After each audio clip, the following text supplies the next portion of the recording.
चलिए वीडियो को स्टार्ट करते हैं और देखते हैं आज टॉपिक में क्या है।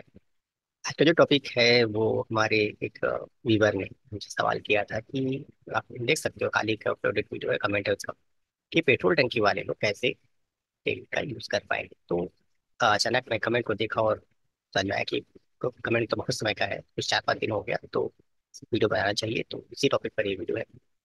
तो पहले आपको मैं कुछ एक्टिविटी समझाता हूँ कि कैसे एक पेट्रोल टंकी का जो ओनर है या फिर जो उसको देख रेख कर रहे हो डेली, उसमें कैसे भी मदद कर सकता है। तो सबसे पहले एक प्लॉट मैं आपको दे रहा हूँ कि कॉन्सेप्ट कैसा होना चाहिए, फिर इसका ना एक और वीडियो मैं जनरेट जरूर करूंगा, इसमें और भी चीजों के बारे में डिटेल बात करूंगा। सबसे पहले तो आपको मैं स्टॉक समरी दिखाऊंगा और वहाँ बताऊंगा कि मेरे पास पेट्रोलियम से संबंधित जितने जो मेटर्स हैं वो कितने हैं, कितने कितने लीटर्स हैं में दिख रहे हैं और मुझे क्या प्राइस में पड़ा है यहाँ पे दिख रहा है। उसके बाद मैं वाउचर बजाता हूँ और यहाँ पर एक ऑप्शन है जिसको मैं यूज करूंगा कि मान लीजिए सामने वाले जो हमारे स्टाफ है वो कैश में पेट्रोल सेल की, तो यहाँ मैंने जो बटन दबाया है वो F6 लिया है और यहाँ पे हमने सेल्स का क्यों यूज नहीं किया है वो मैं बताऊंगा आप लोग को। तो पहले जो एक्टिविटी हो रही है उसे देखिए। अब कैश में सेल किया तो कैश में ले लेते हैं और मेरे पास कोई पैसा नहीं है, इसलिए जो रेड एरिया में दिखा रहा है मेरे हिसाब से वो भी एंट्री कर लेना चाहिए, ज़्यादा समय नहीं लगेगा। क्रिएट कर देता हूँ, ज़्यादा एंट्री इसमें नहीं डालूंगा ताकि कोई गड़बड़ी ना हो। अब यहाँ पे मैं अमाउंट डाल देता हूँ ताकि हिसाब बन सके। तो टॉपिक ले लेते हैं, हमारा स्टॉक समरी क्या कहता है, ये इतना इतना है। और बैलेंस शीट क्या कहता है कि हमारे पास कैश इतना पैसा है।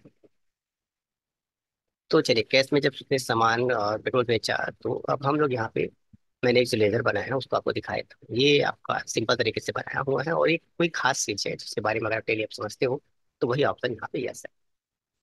अब यहाँ पे हम लोग क्या क्या सेल किए हैं, तो आज टोटल रिकॉर्ड कह रहा है कि 100 लीटर डीजल बिका है और उसका रेट चलिए 90 रुपये। अब ये जो 9,000 का जो हमने सामान सेल किया है, तो यहाँ पर देखिए कि एम्प्लॉय का लिस्ट खुल रहा है और यहाँ पे सारे एम्प्लॉय भी दिख रहे हैं आपको कि अमन ने कितने का सेल किया, राम ने या राशि ने। तो यहाँ पे आप डाल दीजिए कि अमन ने मान लीजिए 2,000 का सेल किया। पेट्रोल के बारे में बात हो रही है, राम कुमार ने 3,000 का। सबका अलग अलग डिपार्टमेंट है, अलग अलग शीर्ष पर रखे हुए और बाकी 4,000 का राशि है। ये हमारा काम कंप्लीट हो गया। अब यहाँ पर मान लीजिए पेट्रोल वेट्रोल भी होता है तो हमें बस यहाँ पे थोड़ा सा वर्क करना होता है अच्छे तरीके से। और ये बस पेट्रोल आप ले लीजिए। अब कितना बेचे हैं, तो भी मान लीजिए 100 लीटर बेचे हैं और इसको 100 रुपए के हिसाब से बेचे हैं। तो फिर से वही एम्प्लॉय आ जाएंगे कौन कौन सा दिया था। तो अगर हम चीज़ को देना चाहें डाल सकते हैं, यहाँ से सेलेक्ट करिए सब कैसे आया ये आपको सब समझा देगा। अब ऐसा करने के बाद देखिए आपका जो पैसा है वो धीरे धीरे बढ़ना चालू किया होगा, आपको मैंने कैश दिखाया भी था। तो अगर आप इसे देखेंगे तो आपके पास कैश में जो पैसा है कितना है वो आपको देखने को मिल जाएगा, कितना पैसा कैश में है, और पूरा हिसाब दे देगा कि कैसे कैसे आया है आगे। अगर और स्टॉक समरी में देख लेना चाहिए आपको, कोई ऐसा है ये देखिए आप जी जो हमने सेल किया है उतना इफेक्ट कम हो गया, ये भी आपको दिख रहा है आगे। अगर सामने वाले ने कोई पेटीएम एटीएम बैंक बैंक लिया हुआ है तो जैसे कोई बैंक लिया है तो बैंक को सेलेक्ट करके इस पैसा पे बैंक में आया, पैसे तरीके से आया है।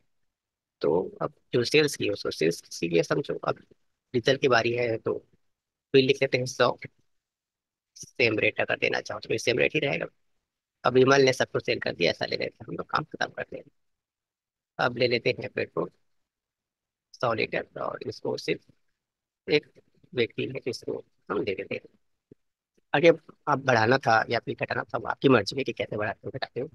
कि हम इसको इनका इंटर, अब ये सब चीज़ कैसे पेमेंट हुआ है कि एटीएम कार्ड से पेमेंट किया है या कार्ड से पेमेंट किया है। तो जैसे मान लीजिए किसी ने कार्ड से पेमेंट किया है तो कार्ड से सब तो पैसा नहीं दिया होगा कार्ड से उन्होंने, तो यहाँ पे हमें लिख लेते हैं मान लीजिए 10,000 कार्ड से पेमेंट हुआ है। तो फिर से पूछेगा, अब यहाँ पे और डिटेल मैं बनाने वाला हूँ, फिर बाकी किस किससे दिए तो एंटर करेंगे। और ई फंड ट्रांसफर ले लीजिए, पेटीएम एटीएम किए होंगे तो ये ऐसा क्या डाल दीजिए तो ये हिस्सा पूरा हो। रिजल्ट क्या कहता है, स्टॉक समरी आपका, स्टॉक समरी ये कहता है कि जितनी कमी होनी चाहिए उतनी कमी है और बैंक में इतना पैसा आया है तो आया, कैश में आया तो बैंक में आया। तो आप यहाँ पर देख रहे हैं कि हम लोग सामान पेट्रोल बेच भी रहे हैं और एंट्री हो भी रही है और हमें रिजल्ट आया। इन सब का मैंने एंट्री ऐसे की है आपके सामने है। एक चीज़ को पहले हम लोग देख लेते हैं कि इसकी एंट्री सेल्स में हमने क्यों नहीं की। तो सबसे पहले देखिए, अगर आप सेल्स का बटन दबाते हैं और चाहे बैंक ले, जो भी ले, कैश ले, जिस तरीके से आप लेना चाहते हैं आप ले। लेने के बाद जब डीजल आप 100 रुपये लिखोगे, ये करोगे, तो वो जो आपका जो व्यक्तियों का जो नाम है ना, आपका जो व्यक्ति थे, जो अप्लाई थे, उनका नाम यहाँ पे लाने में बहुत सारा दिमाग खपाना पड़ता है। इसलिए सरल काम रखिए कि पैसा आ रहा है, वाउचर में जाइए और F6 का बटन दबाइए और यहाँ से जो लेना है ले लीजिए। पेटीएम से दिया है तो पेटीएम से, जिससे भी है सबको डाल के आप एंट्री कर दीजिए। तो ये एक बेसिक प्लॉट है जो ये बताता है कि दिल्ली में अगर वो चाहे तो पेट्रोलियम यानी पेट्रोल टंकी वाला यूज कर सकता है। इसमें थोड़ा एक और डिटेल वीडियो आएगा कि देखो, जब सामान खरीदे तो टैक्सेस लगे, बेचेंगे तो टैक्सेस लगेगा, कमीशन भी है। तो ये सब चीज़ को कैसे ऐड करें, ये सब चीज़ का एक और वीडियो जब जनरेट हुआ तो आपके लिए बेहतर होगा। तो फिलहाल हमने आपको यही चीज़ समझाया है। तो अब ये सब हुआ कैसे, उसको एक कॉन्सेप्ट पे देख लेते हैं, फिर नेक्स्ट वीडियो में इसके डिटेल के बारे में देखिएगा और बेहतर तरीके से समझिएगा। सबसे पहले डे बुक में हमने परचेस की एंट्री। यहाँ पर हम इससे जिस मेन जो डीलर है उससे हम जो भी लें उसका नाम दे सकते हैं यहाँ पर, और बाकी एंट्री कर सकते हैं। और पेट्रोलियम इंपोर्ट के लिए हमने बस नाम बदला है और यहाँ पे बस इतना ही यूज़ किया कि परचेस सेकंड बस डाल दिया। और ऐसा करने के बाद सारे स्टॉक को हमने कैसे बनाया आपके सामने है, आप देखते जाएंगे तो समझ में आता जाएगा। ऐसा है कि बस हर किसी के नीचे वही चीज़ आपको देखने को मिलेगा, हमने डाल दिया। ऐसा करने के बाद हमने ये एंट्री कर दी है। एंट्री करने के बाद हम गए थे क्रिएटिव, लेकिन मैं एंटर में जाऊंगा और यहाँ पे जाने के बाद तो मोर इलेक्टिव लेके कॉस्ट सेंटर और कॉस्ट कैटेगरी मैंने यहाँ पे एंटर कर दी। Cost center cost category category. अब इसमें क्या बनाया, तो इसमें हमने बनाया एम्प्लॉय और जो भी रहा उसको रहने दिया। सेंटर में हमने क्या तैयार किया, इन सब लोगों का नाम, ऊपर कैटेगरी में एम्प्लॉय, नीचे में सब चीज, अंडर प्राइमरी सर के जितने भी लोग हैं सबके बारे में हमने ऐसी एंट्री कर। इसके बाद सेल्स में क्यों एंट्री नहीं किया तो बता चुका हूँ, इसलिए सर अच्छा एंट्री करिए, F6 में एंट्री करिए, काम अच्छे तरीके से बनेगा। अब यहाँ पे हमने लिया है कैश HDFC बैंक की। तो ये बैंक सिंपल तरीके से बनाया हमने, आप यहाँ पे देख लीजिएगा कैसे बनाया है। और अगर आप इसका यूज करना चाहते हैं तो आप नीचे लिख सकते हैं, जो भी आपका पेमेंट सिस्टम है लेने का उसको आप डाल सकते हो, या फिर ऐसे अलग बना दीजिए, कोई दिक्कत नहीं है। जिस बैंक से पैसा आता है वो डाल दीजिए, आपका काम हो जाएगा।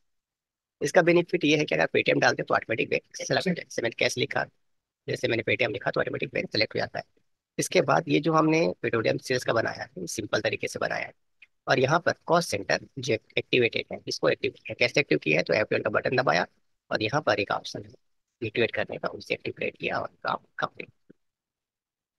ऐसा करने के बाद जब भी आप यहाँ पर आओगे, ये एंट्री होगी, यहाँ पे अमाउंट लिखोगे दिन भर का, उसके बाद आपको बताना पड़ेगा कि कौन से अप्लाई ने कितना कितना दिया, तो हिसाब लेकर रखेंगे कि मैं इतने का पैसा, इतने का मैंने सेल किया, ये किया। तो वो आपको देते रहेंगे, उतना आपको लिखना है और आपका पूरा का पूरा हिसाब वहाँ पर मिल जाएगा। बहुत सारी चीजें हैं इसमें और भी जुड़ने चाहिए, लेकिन फिलहाल एक प्लॉट आपके लिए मैंने दिया है। डेली वाले जो है वो पेट्रोल टैंक वाले डेली का यूज कर सकते हैं। तो अगर ये जानकारी अच्छी लगी है तो उस समय